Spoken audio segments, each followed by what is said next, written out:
하나님 아버지, 이 시간 복잡한 것들에서 떠나 홀로 기도하오니 응답하여 주소서. 우리의 주의가 산만하지 않게 해주시고 마음을 모아 주님께 드리게 해주시기를 원합니다. 이 시간 고요히 주님을 생각하며 묵상하게 하소서. 주의가 소란해지기 전에, 우리의 마음이 분주해지기 전에 가장 먼저 주님께 기도를 드리게 해주시기를 원합니다. 여전히 우리를 둘러싼 불편한 환경과 상황들이 있지만 그 문제에 시선을 두지 않고 주님만을 바라보게 하옵소서. 오늘 우리는 다시금 우리의 비움을 통해 주님의 완전한 체험을 경험하게 하옵소서. 예수님의 이름으로 기도합니다. 아멘.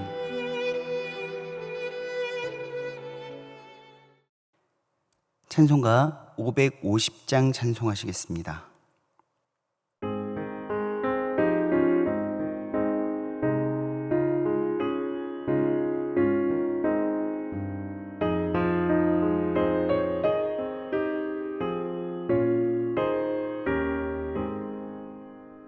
시온의 영광이 빛나는 아침, 어둡더니 땅이 밝아오네.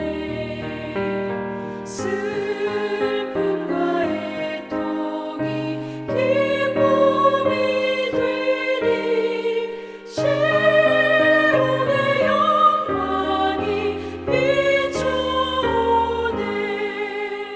시온의 영광이 빛나는 아침, 매였던 종들이 돌아오네. 오래전 선지자 꿈꾸던 복을 만민이 다 같이 누리겠네.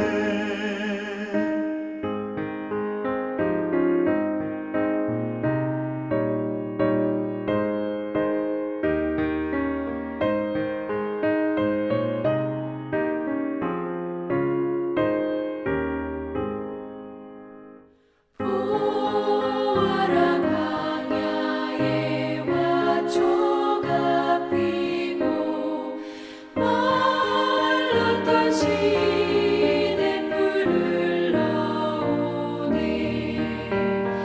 이 산과 저 산이 마주쳐 울려 주 예수 은총을 찬송하네. 땅들아 바다야 많은 섬들아 찬양을 주님께 드리어라. 싸움과 죄악이 가득한 땅에 찬송이 하늘에 사무치네. 아멘.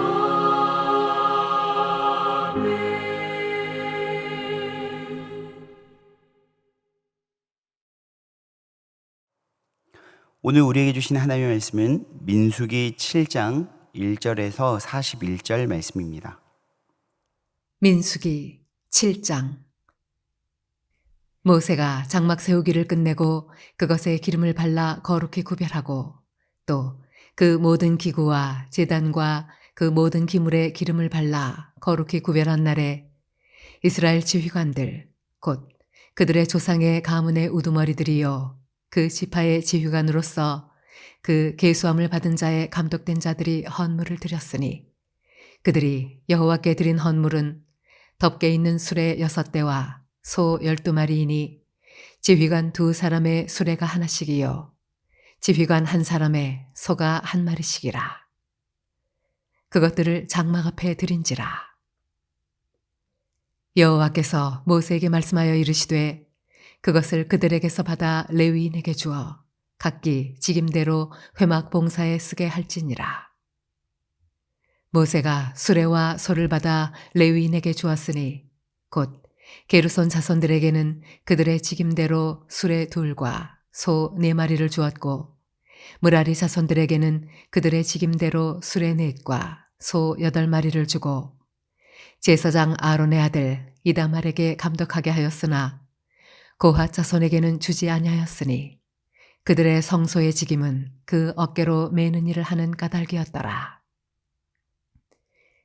제단의 기름을 바르던 날에 지휘관들이 제단의 봉헌을 위하여 헌물을 가져다가 그 헌물을 제단 앞에 드리니라. 여호와께서 모세에게 이르시기를 지휘관들은 하루 한 사람씩 제단의 봉헌물을 드릴지니라 하셨더라. 첫째 날에 헌물을 드린 자는 유다 지파 암미나답의 아들 나손이라. 그의 헌물은 성소의 세겔로 130세겔 무게의 은반 하나와 70세겔 무게의 은발이 하나라.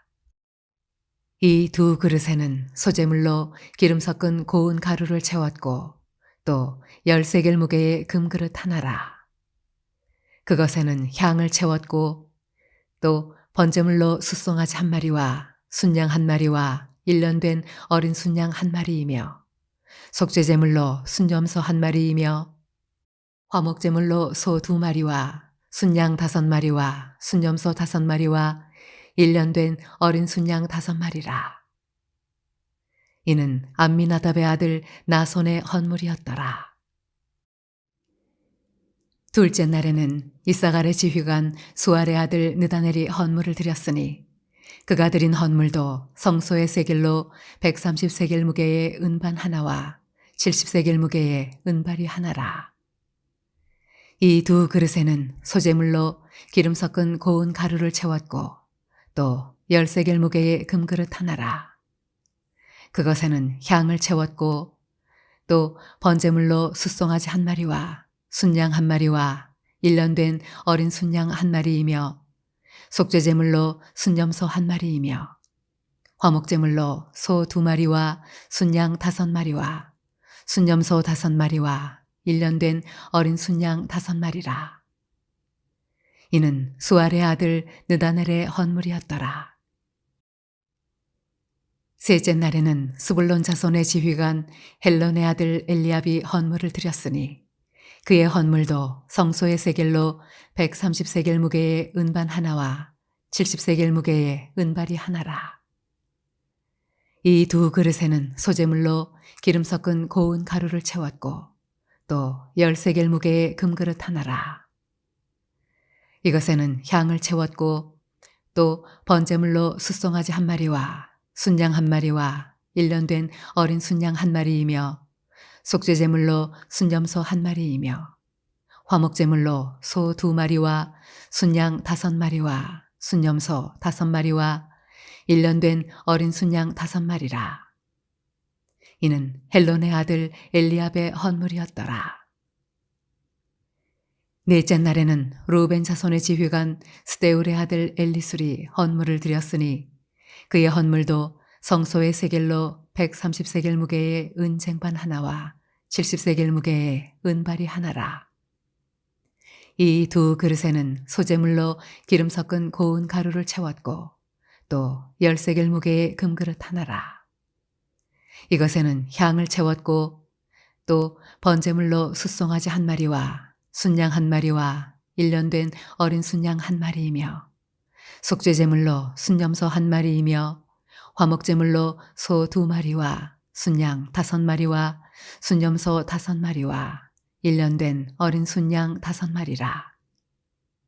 이는 스데울의 아들 엘리술의 헌물이었더라. 다섯째 날에는 시므온 자손의 지휘관 수리사떼의 아들 술루미엘이 헌물을 드렸으니 그 헌물도 성소의 세겔로 130세겔 무게의 은쟁반 하나와 70세겔 무게의 은발이 하나라. 이 두 그릇에는 소재물로 기름 섞은 고운 가루를 채웠고 또 10세겔 무게의 금그릇 하나라. 이것에는 향을 채웠고 또 번제물로 숫송아지 한 마리와 순양 한 마리와 1년 된 어린 순양 한 마리이며 속죄제물로 순염소 한 마리이며 화목제물로 소 2마리와 순양 5마리와 순염소 5마리와 1년 된 어린 순양 5마리라. 이는 수리사떼의 아들 술로미엘의 헌물이었더라. 오늘 민수기 7장은요. 속건제와 화목제의 규례가 기록되어져 있고 또한 이 제사에서 제사장의 목과 그 제물을 먹는 규례가 기록되어져 있습니다. 특히 제사의 종류와 방법에 대해서 아주 세밀한 부분까지 말씀해 주고 있는데, 인구조사가 끝난 이후에 출애굽 2년 1월 1일부터 있었던 성막 봉헌식에 대한 내용을 다루고 있습니다. 하나님께 드려지는 예물에 대해서 구체적으로 기록되어져 있는데 세 가지 특징이 있습니다. 첫째, 하나님께 드리는 예물은 기름을 발라 거룩하게 구별되었고요. 두 번째, 억지로가 아니라 자원하여서 하나님께 예물을 드렸습니다. 세 번째는 하나님께서 원하시는 지정된 방법으로 예물을 드렸다는 것을 우리가 집중해 볼 수 있어야겠습니다. 하나님께 드려지는 예물은 기름을 발라 거룩하게 구별되어 드렸습니다. 원래부터 구별된 예물이 있었던 것이 아니고 일상에 드려지는 예물이지만 그것을 하나님의 기름 바름으로 인해서 구별시켰다라는 것이죠. 이것은 하나님 예물을 받으시는 하나님 앞에서 우리가 예물 자체가 아니라 받으시는 하나님을 기억하고 생각해야 된다는 것을 우리가 알 수가 있습니다. 요즘 코로나로 인해서 예배 문화가 바뀐 것 중에 하나가 헌금입니다. 헌금을 계좌이체로 해서 헌금하시는 분들이 상당히 많으시고 저 또한, 그리고 저희 청년 리더십들도 많이 계좌이체로 헌금을 하는 경우가 있는데, 이전에 어르신들의 신앙생활을 이야기를 들어보면 정말 마음이 숙연해지는 부분들이 있더라고요. 어떤 예배나 봉사, 헌신하는 모습뿐만 아니라 이 헌금을 드리는 하나의 모습에서도 굉장히 은혜를 받고 도전을 받았었는데, 어떤 분은 미리 은행에 가서 새 지폐로 교환해서 예물을 준비하시는 분들의 이야기도 들었고요. 또 어떤 분들은 하나님께 드릴 예물이기 때문에 자신에게 있던 구깃구깃한 이 지폐들을 다림질로 다 다려서 하나님 앞에 이 준비된 예물을 드렸던 것을 이야기를 들었습니다. 이것은 그 예물 자체는 동일한 것이지만, 헌금은 동일하지만 하나님 앞에서 받으시는 하나님을 기억하면서 이 예물을 준비할 때 이 예물이 거룩한 예물로 바뀌어진다라는 것을 저는 알 수가 있었는데요. 우리의 예물 드리는 모습들은 요즘 어떤가요?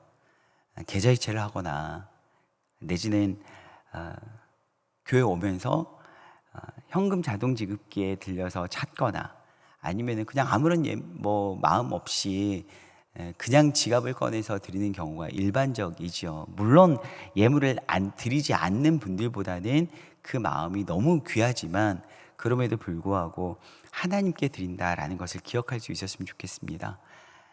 헌금이라는 것은 예배의 한 순서뿐만이 아니라 우리의 마음과 또 하나님을 향한 우리의 태도를 볼 수 있는 한 부분이라고 우리가 말할 수 있겠습니다. 그렇기에 하나님께 예물을 드릴 때는 기름을 발라서 구별시켰던 것처럼, 지금 이 시대에 우리가 하나님 앞에 예물을 드릴 때 어떻게 여러분 구별해야 할까요? 기름을 바를 수는 없지 않습니까? 우리 안에 마음을 구별하여서 하나님께 예물을 드릴 수 있어야겠습니다. 두 번째, 자원함으로 예물을 드렸다는 것입니다. 2절을 보면 이스라엘 지휘관들 곧 그들의 조상의 가문의 우두머리들이요 그 지파의 지휘관으로서 그 계수함을 받은 자의 감독된 자들이 헌물을 드렸으니 라고 나와 있습니다. 또한 고린도전서 9장 7절 보면은 예물을 드릴 때 인색함으로나 억지로 하지 말지니 하나님을 즐겨내는 자를 사랑하시느니라 라고 이야기하고 있습니다. 예물 자체의 능력이 있는 것이 아니라 예물을 드리는 우리의 마음, 그리고 예물을 받으시는 하나님께 능력이 있음을 우리가 기억해야겠습니다. 예물은요, 하나님께 드리는 것이기 때문에 우리가 억지로 드린다면은 하나님은 우리의 물질을 갈취하시는 분이 됩니다. 그러나 하나님은 우리가 예물을 드릴 때 생각해야 될 것은 하나님의 보편적 은혜와 특별한 은총을 우리가 기억할 수 있어야겠습니다. 우리는 빈몸으로 태어났습니다. 우리의 의지와 상관없이 하나님께서 우리를 창조하셔서 이 땅에 세우셨습니다. 벌거벗고 태어난 우리는 하나님의 은혜로 많은 것들을 누릴 수 있게 되었습니다. 물론 태어난 가정과 상황에 따라서 누릴 수 있는 건 한계가 있었겠지만 하나님의 보편적 은총으로 우리는 맑은 공기, 햇살, 그리고 사계절을 우리는 경험하면서 이 은혜들을 누릴 수가 있었다라는 것이죠. 여러분, 살아가면서도 마찬가지입니다.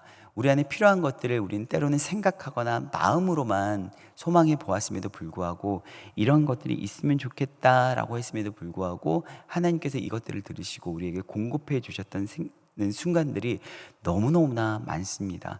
간절히 준비해서 무릎 꿇고 두 손 모아 기도한 것은 아니었지만 하나님께서 우리의 마음의 소원을 아시고 응답해 주셨던 순간들이 너무나도 많습니다.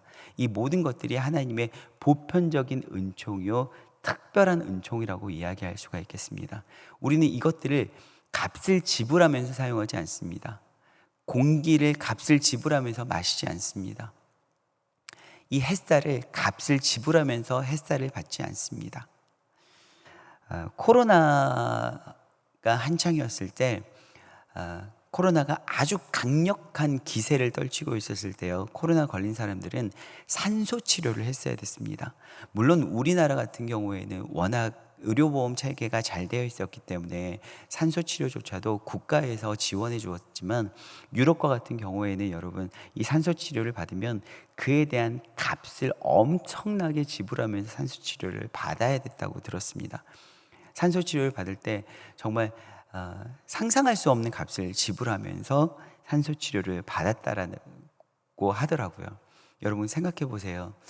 우리가 아무런 값도 지불하지 않고 우리는 이 공기 중에 산소를 공급받고 있습니다. 그것으로 우리는 살고 건강을 유지해 간다라는 것이죠.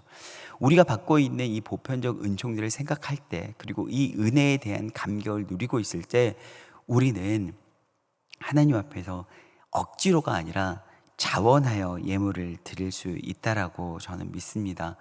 하나님 앞에 예물을 드릴 때에 억지로 드리는 분들은 하나님의 이러한 일반적인 은총과 우리의 마음 가운데 소원에 응답하신 하나님의 특별한 은총에 대해서 무감각해진 상태라고 볼 수 있겠죠. 그렇다라고 해서 억지로 그것을 기억하는 것이 아니라 하나님께서 우리에게 주신 은혜들을 감사로 고백할 수 있으려면 여러분 그것에 대한 성령의 또한 은혜가 있어야겠습니다. 건조해지고 곤고해진 심령은 모든 것이 감사고 은혜라고 고백할 수가 없겠죠. 우리의 광야같이 거칠어진 심령 위에 하나님의 은혜가 있기를 소망합니다. 세 번째, 지정된 방법으로 예물을 드렸어야 했는데요. 11절입니다. 여호와께서 모세에게 이르시되 지휘관들은 하루 한 사람씩 제단의 봉헌물을 드릴지니라 하셨더라 라고 말하고 있습니다. 하나님은 이 예물을 드리는 방법까지도 하나님의 식과 법을 세우셨습니다. 우리는 각자의 마음에 따라서 정성껏만 드리면 돼라고 이야기하면 사람마다 각기 다른 방법들로 예물을 드리게 될 것입니다. 그저 내 마음의 진심이고 전심이면 돼라고 이야기한다면 각자의 진심과 전심의 상황과 상태가 다 다르기 때문에 아주 무질서해질 것입니다. 어떤 분들은 자신의 이 방법이 자신의 진심이라고 이야기할 것이고 어떤 분들은 자신만의 방법이 자신의 진심이라고 이야기할 것이기 때문에 각자의 진심과 전심을 다 그저 용납한다라고 한다면 그 진심과 전심이 무질서의 방편이 될 것이기 때문이죠. 그렇기 때문에 하나님은 예물을 드리는 방법조차도 하나님께서 식과 법을 세우셨습니다. 예물과 예배조차도 제사 드리는 방법조차도 하나님은 질서 있게 드리기를 원하셨습니다. 창세기 1장을 묵상하시면 흑암 중에 있을 때 혼돈과 공허 가운데 있을 때 하나님의 창조는 질서의 창조이셨습니다. 이 교회 안에서 드리는 성전 안에서 드리는 예배 그리고 예물을 드리는 방식 모든 것도 하나님의 질서의 창조와 연관되어져 있습니다. 하나님은 무질서 가운데에서 질서를 창조하셨고 그 질서는 아름다움을 또한 만들어내었습니다. 아름답게 질서 있게 예물을 드리고 예배할 때 하나님께서 영광 받으실 줄 믿습니다.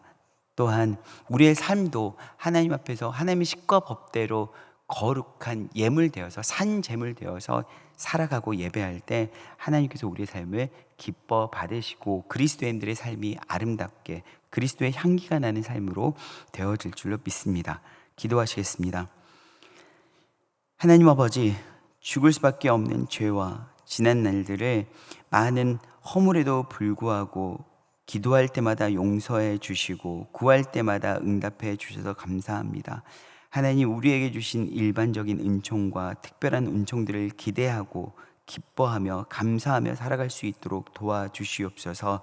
예수 그리스도의 이름으로 기도합니다. 아멘.